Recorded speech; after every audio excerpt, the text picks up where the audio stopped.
itu dia tadi ya, ternyata berbagai macam rasa sakit. Banyak banget ternyata rasa sakit yang belum kita ketahui ya pemirsa. Tentunya kita akan membahas seputar kesehatan masih di Hidup Sehat bersama saya Intan Samadina dan juga saya Dr. Vito Damai dan mudah-mudahan Anda dalam keadaan sehat dan tidak lagi sakit ya. Kalau sakit-sakit kepala sedikit ya mungkin agak-agak wajar kali. Tapi kali ini kita akan bahas mengenai sakit punggung yang mungkin sering dirasakan oleh banyak orang pada hari ini bersama dengan Dr. Ziki Yombana, spesialis saraf. Halo dokter, selamat pagi. Halo, selamat pagi. Punggung aman dok? Punggung aman ya? Alhamdulillah aman. Aman ya dok ya? Aman. Cuman kadang-kadang bahu masih suka pegel-pegel nih dok. Ya wajar lah ya kan. Banyak aktivitas. Wajar ya dokter ya? Berkaitan dengan tadi sakit punggung, sakit belakang itu ya tadi ya, kita akan bahas mengenai saraf kejepit pada hari ini nih. Yes, benar banget. Tapi sebelum itu dokter Vito, kita akan melihat tayangan yang berikut ini.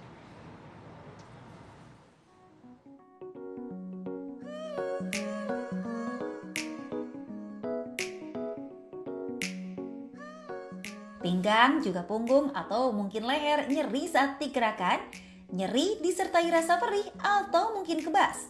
Hati-hati pemirsa, ini bisa saja tanda ada saraf yang terjepit. Gejalanya bisa muncul tiba-tiba sehingga saat terjadi kita kerap merasa kaget disertai nyeri yang menyiksa. Saraf terjepit adalah salah satu masalah yang kerap dirasakan baik orang yang aktif beraktivitas atau mungkin saja Anda yang juga kerap santai saja. Pemirsa, ini bukanlah kondisi yang bisa hilang dengan seketika. Saraf terjepit malah biasanya akan semakin mempersulit seseorang untuk bisa leluasa beraktivitas.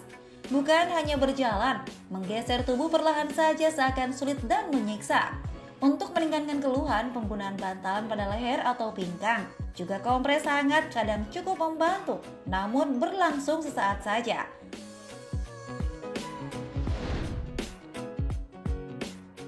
Lalu apa penyebab saraf terjepit terjadi? Bisakah menyasar kalangan usia muda? Bagaimana agar terhindar dari saraf kejepit? Dan apa yang harus dilakukan bila sudah terlanjur mengalaminya? Simak jawabannya di Hidup Sehat sesaat lagi.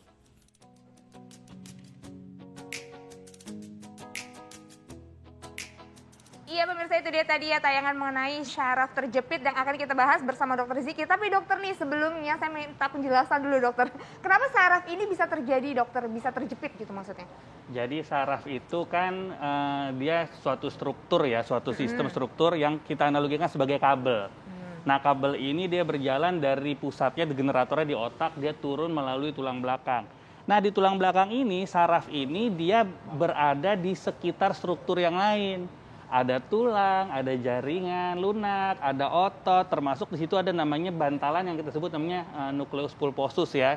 Nah, kalau ternyata struktur sebelah-sebelahnya ini istilahnya apa ya, mengintervensi, ada perubahan struktur, maka dia akan menggeser dan saling bersentuhan. Salah satunya sarafnya akan menjadi tersentuh, bahasa gampangnya.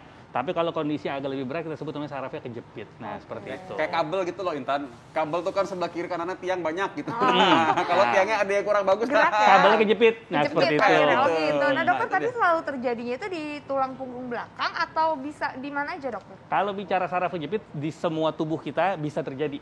Mulai dari telapak tangan, daerah leher, daerah pinggang, segala macam itu sering terjadi. Tapi yang sering terjadi memang di daerah-daerah yang mobilitasnya tinggi. Yang mobilitas tinggi di mana? Ya kalau nggak di leher, di daerah pinggang, atau di daerah pergelangan tangan. Ini yang paling sering terjadi. Di tempat lain mungkin nggak mungkin, tapi di tempat lain bisa lebih sering terjadi kalau terjadi karena kecelakaan atau benturan hebat. Tapi kalau saraf kejepit yang selain itu, yang di leher, di telapak tangan, dan di pinggang, itu bisa terjadi bukan karena benturan hebat, tapi aktivitas yang salah, dengan posisi yang salah dilakukan secara akumulatif berulang-ulang. Wah, ini kalau gitu nanti harus tahu nih bagaimana caranya supaya aktivitasnya tidak menyebabkan saraf kejepit. Nah, tapi sebelum itu kita bahas dulu mengenai fakta atau mitos. Ini pas banget karena kita berdua bapak-bapak muda ya. Mahmud ya, bapak-bapak muda ya. Mengangkat beban berat itu dapat menyebabkan saraf kejepit. Ini fakta atau mitos? Fakta. Kayak kita ngangkat anak gitu loh. Fakta. Nah, kadang-kadang orang mungkin salah ya. Ya, fakta, tapi ada tapinya ya. Tapinya. Ada notice dikit. Fakta tapi dengan posisi yang salah juga. Ya, karena kalau misalnya kita mengangkat benda berat, apalagi seorang lifter yang sudah terlatih dengan menggunakan device atau alat tertentu dengan cara yang tepat, itu relatif aman.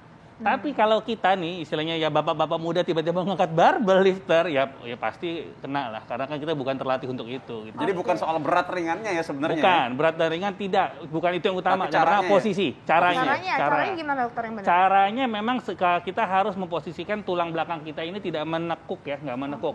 Jadi istilahnya lengan bebannya itu dekat dengan tubuh. Jadi nggak boleh kita posisi bungkuk ini nggak boleh. Jadi kalau misalnya ngangkat galon ya dokter, anggaplah ngangkat galon, harus jongkok ya? Jongkok. Harus Angkat jongkok anak dulu. dong, coba. Gimana dokter kalau angkat anak dokter? Ya, berarti kita harus jongkok dulu begini. Itu ya. gitu. Oh, ya, lihat. Jongkok Jadi dulu. jadi Nggak bukan boleh begini. Oke, baik. Itu. Tadi dicontohin nih, tadi ngangkat anak, angkat cucu bagi bapak-bapak, Angkat ibu-ibu cucu. di rumah. Itu caranya tadi barusan ya. Nah ini kan tadi pertanyaan papa-papa muda ya. Pertanyaan anak-anak muda yang mungkin masih produktif nih dokter. Biasanya itu kan suka duduk, duduk kayak ngetik misalnya Ya. ngelakuin kerjaan. Ini katanya kalau akibat duduk di posisi yang sama terus-menerus itu juga bisa menyebabkan syaraf terjepit. Ini fakta atau mitos dokter? Jawabannya fakta. Fakta juga dong. Fakta. Jadi yang namanya saraf ini kan di daerah tulang belakang, terutama kita bicaranya saraf yang di Iya, daerah iya. tulang belakang pinggang ya.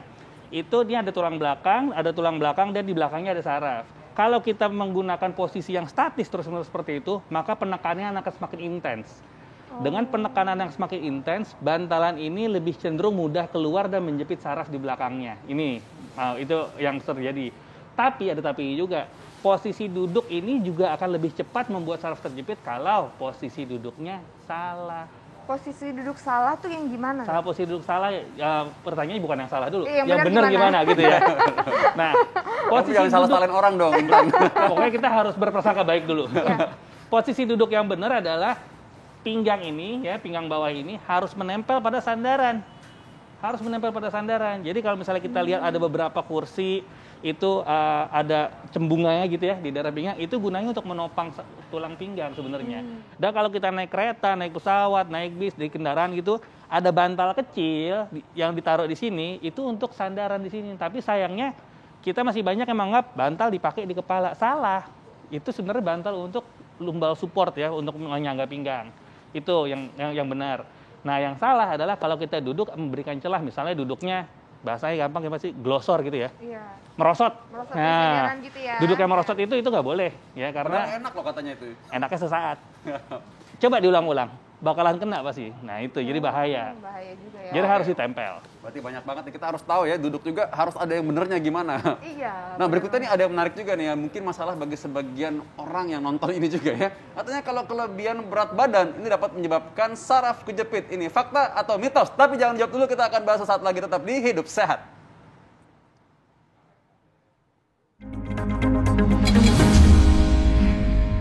Nah, penyakit paling menyakitkan itu belum tentu penyakit yang paling parah sebenarnya. Karena hampir semua orang itu takut banget yang namanya nyeri atau sakit. Jadi itu kayaknya kalau orang kalau mau dioperasi aja, dok biusnya yang banyak ya gitu ya. Kayaknya pingin biar nggak sakit gitu. Apalagi kalau sakit pinggang, aduh nggak enak banget deh. Ih, jalan nggak enak, mau duduk nggak enak, tidur juga nggak enak tuh. Itu sakit hati apa sakit pinggang sih sebenarnya barusan itu? Dua-duanya kayaknya nggak enak deh dokter Vito. Nah tapi dokter Vito tadi ini katanya berat badan berlebih, tadi juga ada yang belum dijawab ya dokter Vito, apa tadi dok? Iya, kalau berat badan berlebih ini dapat menyebabkan orang jadi saraf kejepit. Ini fakta atau mitos? Fakta. Gimana Fakta caranya? Kan kenapa lagi tuh, duduk dokter? ceritanya misalnya. Kan tidak harus duduk. Jadi kan kita bicara sakit saraf kejepit yang masalahnya sering di pinggang ya, di Ya. pinggang.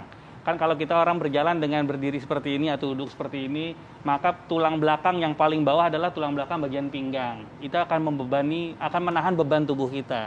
Analoginya, kalau misalnya kita punya sebuah mobil, bannya misalnya tekanannya sekian, diisi 2 orang nggak apa-apa, tapi kalau diisi sampai 4 orang, 8 orang kan bannya kempes juga. Nah, sama.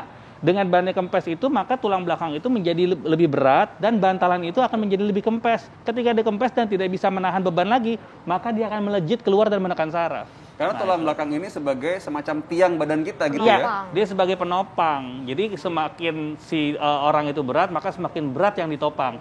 Karena berat badannya bertambah, biasanya komponennya adalah lemak. Tulangnya mah tidak nambah ya, tulangnya nggak nambah, tapi karena beban yang bertambah sehingga akhirnya tulang itu tidak sanggup untuk menahan beban tersebut dan bantalannya melejit atau lari menekan saraf di belakangnya gitu. Oke, itu jadi memang harus menjaga berat badan supaya tetap ideal juga ya dokter ya? Benar, itulah kenapa kalau terapi atau pengobatan saraf kejepit nggak semata-mata dengan obat dan lain-lain. Cuma kita harus kompak. Kalau memang pasien mengalami overweight atau obesitas, yuk coba tolong Diidealin diturunkan dulu. juga, dibikin lebih ideal karena itu akan mempercepat proses penyembuhan. Oke, nah dokter, tapi kan kadang-kadang kita nih juga sebagai orang awam nggak tahu nih tanda-tanda apakah ini kita lagi saraf kejepit atau Ya. apa, atau cuma sakit pinggang biasa, kan kita tahunya cuma sakit pinggang biasa. Nah, Ya. ini katanya dokter, ini fakta atau mitos, ini katanya kalau saraf kejepit hanya bisa diketahui dengan pemeriksaan MRI. Ini fakta atau mitos, dok? Mitos. Mitos? Jadi Mitos. gimana caranya, dok? Untuk mengetahui saraf kejepit atau enggak sebenarnya gampang. Jadi kalau misalnya sebelumnya teman-teman di sini tidak pernah mengalami sakit pinggang dan mengalami sakit pinggang untuk pertama kalinya, mitos yang beredar di masyarakat itu sebenarnya karena kurang minum, padahal itu nggak ada hubungannya ya. Nah itu sangat mungkin ada gangguan saraf di pinggang. Masalah kejepit atau enggak belakangan deh, tapi kita harus tahu dulu ini kemungkinan pinggang saya sarafnya terjadi sesuatu. Entah hanya karena kaku atau tersenggol atau bahkan terjepit. Nah kondisi ini ya harus segera dibawa ke dokter. Pemeriksaannya gimana? Bisa dilakukan dengan pemeriksaan fisik, artinya kita periksa di bed gitu ya, di tempat tidur kita cek, itu bisa menunjang. Yang kedua mungkin kalau memang tidak semua rumah sakit atau fasilitas memiliki MRI, bisa secara tidak langsung dilakukan dengan pemeriksaan ronsen atau bisa dilakukan dengan pemeriksaan hantaran sarafnya dengan pemeriksaan namanya EMG. Jadi tidak semata-mata MRI. Bahkan si pasiennya pun dari awal udah tahu, jangan-jangan saya saraf kejepit karena saya sebelumnya tidak pernah merasa seperti ini gitu. Nah, ini kan akibat banyaknya edukasi-edukasi yang mungkin diterima cuma sebagian-sebagian ya. Banyak masyarakat yang kalau sarafnya kejepit bukan MRI tapi diurut dulu. Nah, ini gimana dok kalau diurut dulu? Urut sebenarnya saya bukan memang anti urut ya sebenarnya ya, karena dipijitnya memang enak sih bener ya. Nah, cuman yang saya sarankan di sini yang namanya tulang belakang dari leher sampai ekor itu jangan diurut ya. Tapi kalau hanya tangan, otot silahkan lah buat nyaman-nyamanan aja gitu loh. Karena kenapa? Karena kalau otot dan tangan misalnya diurut dan agak kekerasan atau gimana ya, paling hanya keseleo atau lebam. Tapi kalau tulang belakang kita nggak pernah tahu seberapa kuat yang ngurut dan seberapa kondisi tulang belakang kita saat itu. Kalau terjadi nggak seimbang, misalnya yang kurut terlalu kuat dan tulang belakang kita lagi terjadi apa-apa, bisa terjadi pergeseran, kejepitnya bisa lebih berat, bahkan yang terburuk bisa terjadi kelumpuhan. Nah itu. Nah kadang kalau misalkan habis di krek bunyi gitu, aduh ini enak banget nih. Enak, Biasanya iya. bagi orang itu kesembuhan malah. Ya. Wah enak banget dok, tadi saya habis kesana di krek gitu enak gitu katanya. Padahal Itu sebetulnya sesaat, karena kenapa? Ototnya rileks sesaat, tapi tidak memperbaiki secara struktur. Dan kita nggak pernah tahu di krek-krek itu sebenarnya posisinya benar. jadi benar tuh jadi geser, kita nggak tahu gitu loh. Dan saya rasa belum pernah ada orang sebelum ngurut dia ngeronsen dulu kan. Iya. Saya ronsen dulu, dia baru saya urut, lalu terus bilang, Iya. Pak jangan urut sebelah sini ya, saya agak geser. Nggak mungkin, saya belum pernah dengar ya. Dokter Vita pernah dengar nggak? Jadi nggak boleh sembarang urut ya, Nggak dok? boleh sembarang Kadang-kadang urut. datang ke depan dokter Ziki, aduh ini saya enak tuh sekarang begini tapi jangan gitu ya. Gitu, Nggak tahu malah geser ya. Gitu. Tapi dokter ini kan biasanya kalau misalnya kita saraf terjepit ini biasanya diarahkan dengan fisioterapi dokter. Ya. Tapi katanya ini fisioterapi tidak dapat menyembuhkan, tapi hanya meredakan rasa sakit sementara. Ini fakta atau mitos dokter? Itu fakta. Fakta. Jadi, Jadi hanya menghilangkan rasa hanya sakit menghilangkan. sementara. Untuk terapi saraf terjepit ini harus keroyokan. Artinya keroyokan di sini bisa bantu dengan obat, ya kan? Kemudian dengan fisioterapi, mungkin juga dengan alat-alat, misalnya dengan menggunakan korset seperti itu ya. Ini bisa. Kemudian mungkin lebih lanjut bisa dengan intervensi. Bisa jadi mungkin sarafnya perlu diblok, disuntik atau segala macam. Ini bisa jadi, tidak semua ya. Dan yang paling penting si pasiennya juga harus tahu kira-kira kebiasaan apa yang menyebabkan dia saraf kejepit. Kalau ini hanya fisioterapi dikerjakan, tapi yang lainnya tidak, atau apalagi pasiennya itu tidak memperbaiki posisinya, sama juga bohong. Itu istilahnya kalau saya bilang sama pasien saya, ngisi ember bocor ya, nggak kelar-kelar itu ya. Karena sebabnya harus dikasih tahu dulu, harus dihilangkan dulu. Nah itu, jadi harus keroyokan. Jadi semua faktor itu harus ditangani ya, Betul. ibaratnya penghilang nyeri dan juga operatif juga kadang-kadang kalau indikasi Kalau perlu, juga. iya. Nah, dok ini ada yang penting juga nih dok, ini kadang-kadang suka diabaikan ya. Kalau misalkan kondisi saraf kejepit yang tidak segera ditangani dengan baik, ini menyebabkan kerusakan saraf dan bisa permanen. Ini fakta atau mitos? Itu fakta. Fakta ya. Dokter? Fakta. Dan bisa permanen ya. Bisa permanen. Tergantung dari kerusakan sarafnya juga ya. Artinya kejepitnya seberapa berat, lokasinya di mana, dan sudah berapa lama gitu loh. Kalau semakin lama dan semakin berat, itu kemungkinan, jadi gini, jeleknya sistem saraf itu adalah apa? Ketika terjadi sesuatu atau kerusakan, tidak seperti jaringan lain yang gampang meregenerasi atau gampang pulih. Dia lebih sangat lama sekali untuk pulih dan lebih gampang untuk rusak kalau udah pernah kena. Nah, kalau kejepit itu, dia kan kabel saraf ya, saya ibaratkan ya, dia ketekan. Maka kabel yang tertekan ini lama-lama lambat laun akan menjadi lecet. Kalau kabel itu istilah kabelnya apa ya? Kabelnya rusak ya, getas ya. Nah ini. Dan untuk numbuh lagi itu sangat susah. Ketika numbuh lagi sangat susah, apa efeknya dari kabel getas ini? Kabel getas ini akan memberikan rasa nyeri yang luar biasa dan menetap panjang sekali ceritanya itu loh. Dan yang kemungkinan terburuk kalau dia lebih menekan lagi, kalau dia terkena serat yang motorik, maka bisa terjadi kelumpuhan. Wow, Gitu. sampai efeknya sampai kelumpuhan. Sampai dokter. situ. Gejala awalnya sebelum kelumpuhan supaya masyarakat mengenali Pasti sakit dulu. sakit dulu. Sakit dulu. Ya, Jadi kelemahan? kalau ada rasa sakit jangan diabaikan gitu. ada ya? rasa sakit jangan diabaikan. Sakit itu adalah alarm tubuh ya, alarm tubuh. Yang mana kalau alarm nyala, maka kita harus matiin. Tapi setelah dimatiin kita apain? Kita harus cek kenapa alarm saya nyala. Bukan cuma dimatiin terus selesai. Pas balik lagi mobilnya hilang. Ya gitu kan?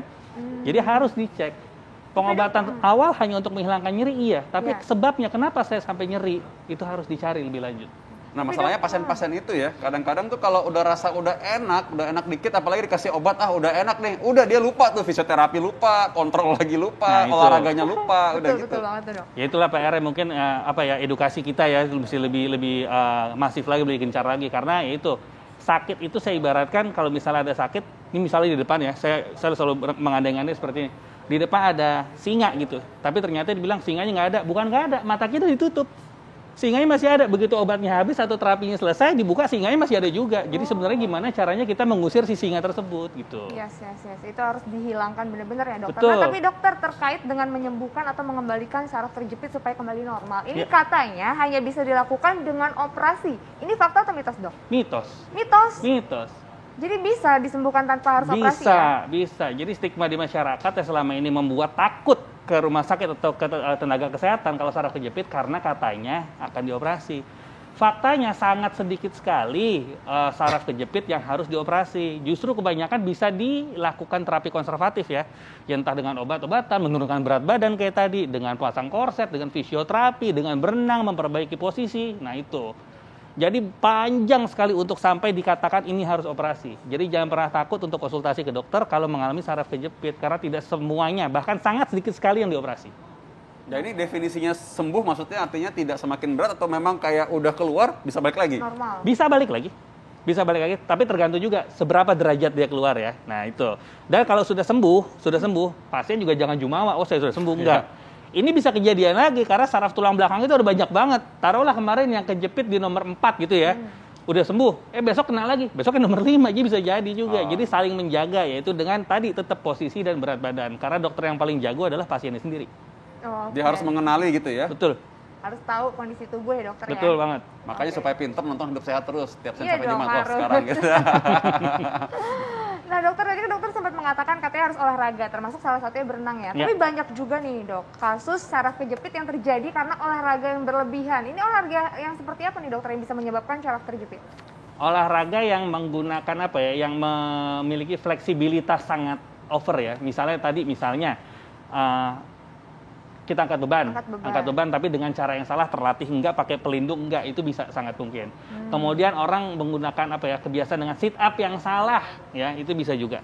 Apalagi orang sebelumnya tidak pernah sit up tapi ujuk-ujuk karena dia pengen misalnya ada motivasi tertentu tapi secara instan dia sit up. Nah, ini bisa salah juga. Jadi teknik setup yang salah bukan six pack ya malah ya? Bukan. Malah kena saraf kejepit. Malah saraf kejepit. Jadi hati-hati, konsultasikan juga ke dokter dan sama pelatih olahraga yang udah terbiasa. Jadi kalau kita melakukan olahraga apapun, kita harus pemanasan dulu. Yang kedua, kita tidak boleh melampaui posisi-posisi yang nunduk gitu kan ya.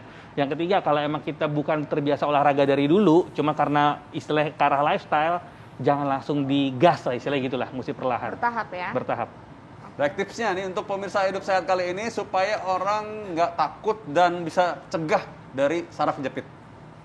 Yang pasti kalau misalnya menghindari saraf kejepit, saya katakan tadi, mayoritas bukan karena kecelakaan, tapi mayoritas karena posisi yang salah dan ketidaktahuan dari posisi tersebut. Jadi mulai memperbaiki posisi dengan benar, kemudian kalau memang terjadi rasa sakit atau nggak nyaman di daerah pinggang, di daerah tulang belakang, daerah leher, jangan berpikir ini penyakit yang biasa, tapi segera dicek dulu, ya. Harus segera dicek dulu. Karena semakin cepat dicek, semakin mudah dibenerin, semakin mudah diperbaiki, kemungkinan sembuhnya semakin besar, dan nggak ada tuh cerita-cerita nanti ke arah operasi segala macam. Tapi kalau ini dibiarkan berlanjut, nah ini yang akan terus, akhirnya kita sebagai dokter tidak memiliki pilihan, karena kalau tidak dioperasi bisa terjadi kelumpuhan, maka akan ditawarkan untuk operasi. gitu. Oke, jaga saraf Anda jangan sampai kejepit pokoknya ya. Gitu Tuh. ya. Dan juga tadi mungkin lifestyle-nya ya, dijaga berat badannya supaya tetap ideal. Tuh. Gitu ya dokter. Ya, Makasih baik. dokter. Terima kasih dokter Siki. Sama-sama. Terima kasih dokter. Wah, mulai sekarang pemirsa duduk yang tegak ya, jangan sampai belakang ada celahnya supaya nggak jadi saraf kejepit ya. Saat lagi kita akan bahas apa nih? Kita akan membahas kumis kucing. Waduh, ini apaan ternyata tuh? kumis kucing banyak banget manfaatnya, nggak tahu ya? Nggak tahu. Ya Atau gimana tanaman tuh? yang ada kumisnya kayak kucing. Itu ternyata banyak sekali tanaman di Indonesia yang berkhasiat. Seperti apa khasiatnya dan bagaimana cara mengolahnya kita akan saksikannya sesaat lagi.